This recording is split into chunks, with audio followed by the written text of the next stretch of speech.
ఏం పేరు సార్ మీ పేరు? నా పేరు సుబ్రహ్మణ్యం ఉండాలి. ఓకే, ఎక్కడ ఉంటారు సార్? నేను రామ్నగర్లో ఉంటాను. ఓకే, ఏం ప్రాబ్లం తోటి వచ్చింది సార్ మన హాస్పిటల్కి? నాకు ఇది నొప్పి ఉండేది. ఓకే, మోకాలు నొప్పులా? చాలా నొప్పి ఉంది. ఓకే. చాలా నొప్పి ఉంది. నడవడానికి వస్తలేదు. నిలబడితే నిలబడికి వస్తలేదు.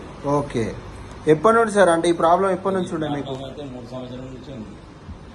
ఓకే, ఇక్కడికి ఇది ఎన్నో సిట్టింగ్ మీది? ఇది రెండో సిట్టింగ్. రెండో సిట్టింగ్. మూడో సిట్టింగ్.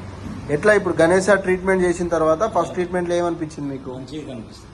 ఓకే, అట్నే మందులు వాడి ఇప్పుడు మళ్ళీ సెకండ్ టైం వచ్చినారా? Second month. సెకండ్. ఓకే, ఎంతవరకు తగ్గినట్టు అనిపిస్తుంది సార్? 100% తగ్గిపోయింది. ఓ సూపర్. ఏం లేదు నొప్పి. ఓకే, ఈరోజు చేయించుకున్నారా ట్రీట్మెంట్ మరి? ఇవాళ కూడా చేయించుకున్నాను. ఓకే సార్, అదే ఇట్నే ట్రీట్మెంట్ ప్లస్ అట్నే మెడిసిన్ వాడండి, తొందరగా క్యూర్ అయిపోతుంది. ఓకే సార్, ట్రీట్మెంట్ బాగా ఉంది సార్. గణేష్ సార్ ట్రీట్మెంట్ చేయండి, ఇంకా చాలా మందికి రిఫర్ చేయండి, మీ ద్వారా చాలా మంది మంచిగా అయిపోవాలా. ఫోన్ నెంబర్ చెప్పమంటే చెప్తారు.